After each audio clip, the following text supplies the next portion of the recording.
What's going on, everyone? Another edition of VYPE Locker Talk Live, our Thursday preview show, episode 74. And joining me today is Jackson and nobody else. That's why I got the little thing in the third screen there. It's myself and Jackson. Couldn't get anybody else on today, but that's okay. Jackson, how you doing, man? Doing good. Busy week. Lots of exciting games and ready to go and watch these games and see what happens this week. Yeah, we got some good games this week, and I'm pulling up my list of questions for the show now. And yeah, some teams taking the week off, but some teams aren't, and we got some good games coming along. What's one storyline this week from across the state that you're going to be paying attention to in this week's matchups? Yeah, I think the main one is going to be one that we talked about last week that now is really kind of blown up in my mind, and that's Parish Episcopal taking on South Oak Cliff. We talked about how Parish Episcopal is trying to beat all the UIL teams that they play this year. They've already beaten Alito. They came down and beat Episcopal, and then they beat Austin LBJ last week, and now they're taking on South Oak Cliff. So a very interesting game, and very excited to see how that game turns out. So that's the storyline I'll be looking at this week. I think one for me, and this might be a game I talk more about, or maybe just mention in passing. I think it's got to be Cuero and Cal Allen. Cuero has looked, Cuero has looked very good this year to start the season. I talk about this matchup in my five games to watch on Vibe.com. So be sure to go and check that out if you haven't yet. But I mean, Cuero has looked absolutely on fire. You have a good running game. I mean, I think they ran for over like 400 yards last week, if I'm not mistaken. Let me pull up some stats here while I'm talking here. So let's see, what do we have here from Cuero? Um, so they've rushed for 415 yards, 268 yards, and 312 yards on the ground, respectively. And then last week, their quarterback, he threw 12 of 17 for 16 yards and four touchdowns. So if their running game doesn't, kind of get up to the norms, they have their passing game to rely on. Very high on Cuero, and interested to see what Callahan can do. They played a close game against Gregory Portland to start the year, and then kind of blew their next two teams out. So what's going to happen when they play another good team? Well, I think this game's going to have a lot to say about the state of 4A for both D1 and D2 because I think it was Cuero is D2, I believe, and Cal Allen's D1 or the other way. I forget the top of my head. So it's going to tell you a lot about the way 4A may stack up in Region 4 there. So and Region 3. So very excited to see that game and how it plays out. Um, is there one team that really needs to win this week, Jackson? And if so, why?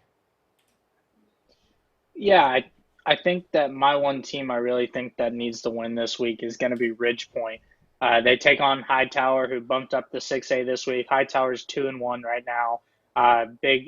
Big district game going both ways. I think that it's going to be a great game. You're going to see a great offense and defense from Hightower with tons of talent on both sides, and then you see a Ridgepoint team who took their lumps the first 2 weeks after losing to Westlake and then losing to uh, uh, I forget their week 2 matchup, Dickinson in week 2. So I'm expecting to see Ridgepoint bounce back in this one and kind of assert their dominance, get back to where they were last year, and carry that on the rest of the season. But I think Ridgepoint for me is the one team that really needs to get a win this week.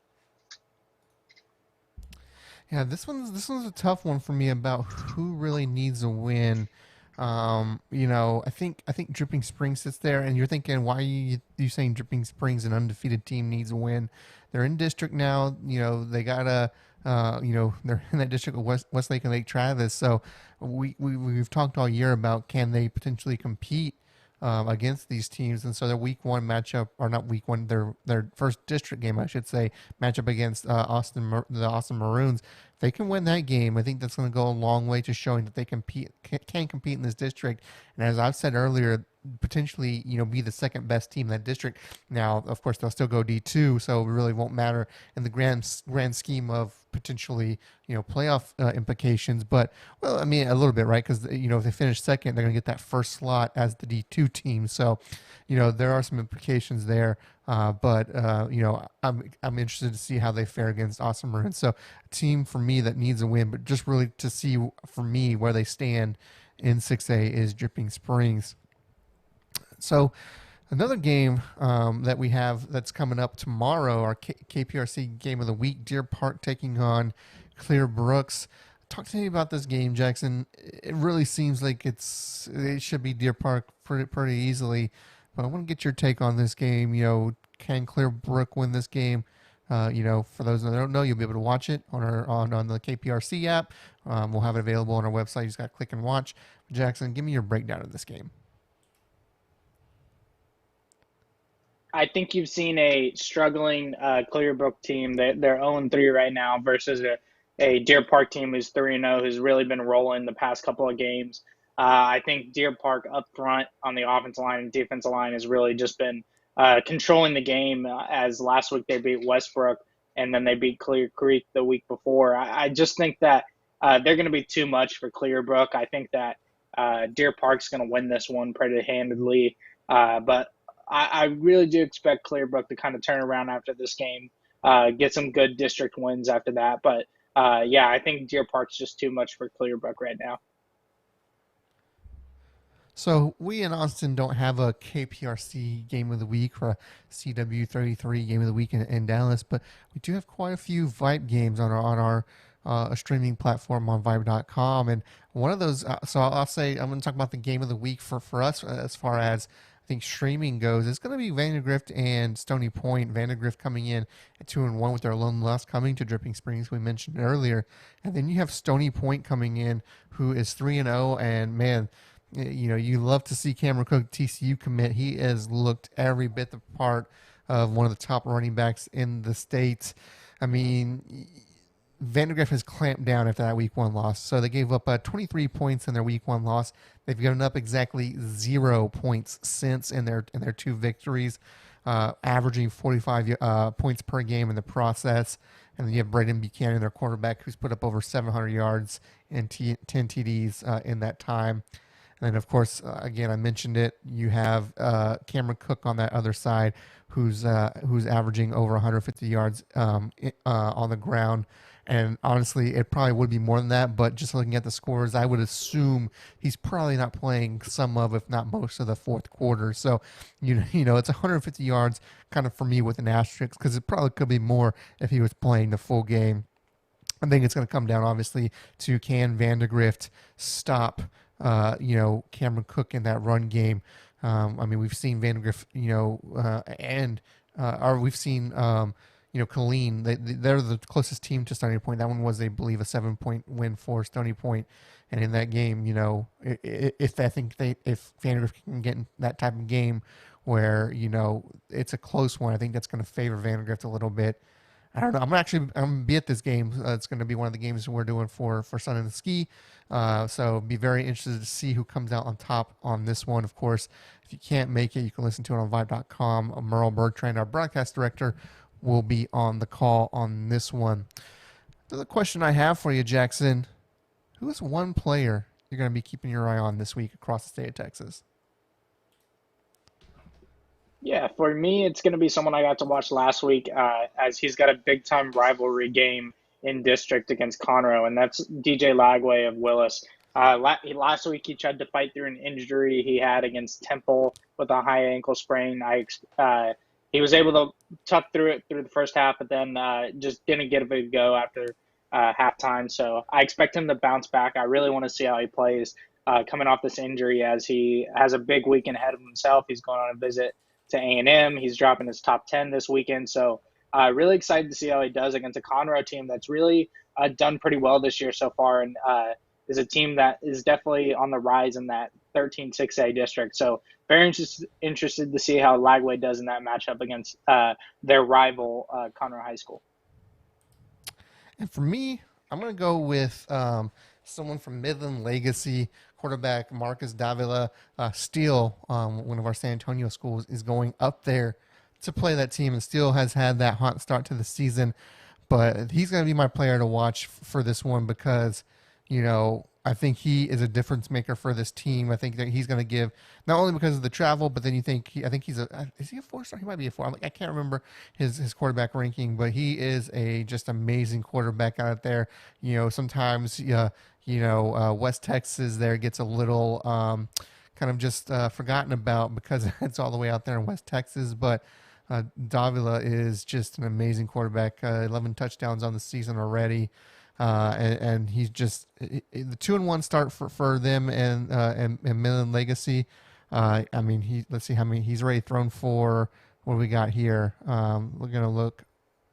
He's already thrown for 800 yards and 11 touchdowns on the season going into Game 4. So very impressive for him and the Middle Legacy. He's going to be my player to watch this week. Another question for you: what is one under the radar game happening this week, and why do you consider it under the radar, Jackson? Yeah, for me, it's going to be local, but I'm going to kind of explain it why I think it's the under the radar game.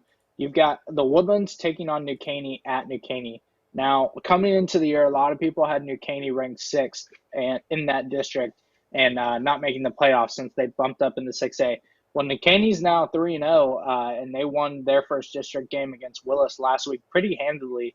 Yes, Lagway was injured, but they were able to score without a doubt on every drive pretty much in that game against Willis. And their run game with Kendrick Rosano and quarterback Nehemiah Broussard, they're pretty impressive. And I think this could be a game that might be a little trap for the Woodlands, who has predominantly run this district the past couple of years. And this is why I pick it to be my under the radar game, because I think New Caney's going to shock a lot of people. I'm predicting the Woodlands is going to win, but it's going to be a really tight one. I think it's going to be a lot closer than people think it's going to be. I think New Caney is going to wake up 6A and show them that they're ready to play with the big boys after this week. Who am I going to pick for my under the radar game, Jackson? That's really the question, right? I mean, there are a ton of games out there this week that really kind of stand out. Um, you know, I think an under the radar game for me is going to be let's stay in the San Antonio kind of Austin area. It's going to be Lockhart and Davenport. So these are not 5A, not 6A schools. Especially Davenport. I think Lockhart is a 5A school if I'm not mistaken. But Davenport, this is their first official year as a UIL school. They played kind of just whoever in the first 2 years. Yeah, so Lockhart is 5A D2 and Davenport is in 4A. Davenport has had a really good start to the season, 3-0, but so is Lockhart. Both teams are 3-0. Both are kind of making a little bit of noise, in this area. Lockhart's beat Southwest San Antonio, Pflugerville Connolly, and last week Kyle Lehman. And then Davenport, they've beat Kerrville Tyvee, San Antonio Piper, another new school, and Victoria West. This one's going to come down. It's like a theme. It's like, if you, again, go to my my article on VYPE.com, 5 games to watch. All 5 games really have a theme, and that's, can you stop the running game? Because both of these teams, are can kill you on the ground with running. And by the way, Shaston Golden of Davenport won our play of the week, hurdling a defender on the way to a touchdown. So if you haven't seen that yet, go to YouTube or our YouTube page and watch it. But he's going to obviously be their kind of key piece, if you will. So definitely want to check out Lockhart and Davenport. That's definitely my kind of under the radar game.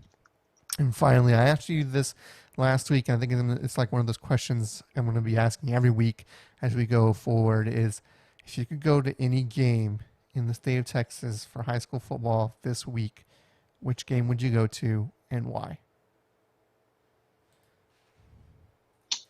Which game would I go to? I think it'd have to be South Oak Cliff playing Parish Episcopal. As a guy who went to Concordia, which is a TAP school, watching a TAP school take on a 5A state champ and a TAP school that's won the state championship in TAPs the past 3 years to take on the 5A state champs, I think that's a game that's just very, very it's just very attractive to go watch. I think it's going to be an awesome game. I think you're going to see Parish Episcopal maybe shock a lot of people with how good they are across the board. They've got D1 talent on both sides of the ball, probably more than any other private school in the state. And then you've got South Oak Cliff, who has kind of struggled during the preseason and not playing the way a lot of people have thought they were going to play. So it's going to be a very interesting game. It's one that I would definitely love to go to if I had the chance to. There's really a lot of games out there that I think I'm going to mention a couple just from the standpoint of, hey, these are kind of my not first place finishers, but they're right there. I think you have Prosper and Denton Guy. That's going to be a good one. Battle of the Unbeatens. That's going to be our Denton Guy we're featuring on our week 17 next week. So this game will be part of that. Which, by the way, if you haven't seen any of our previous Week 17s, go back and check those out on our YouTube page.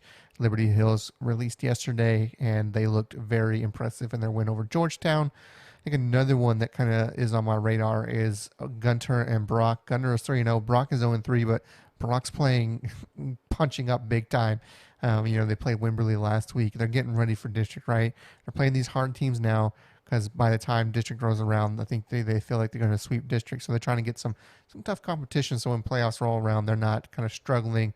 And I think the game for me, and of course we mentioned earlier, Vandergrift Stony Point's another good one that you want to get to. I think the game for me, and we talked about this game in our kind of first question, is Cuero and Cal Allen, because Cuero has looked really good this week. I mean, or not this week, this season, through the first 3 weeks. 4 weeks. I mean, 3 weeks. Yeah, 3 weeks. Looked very, very good.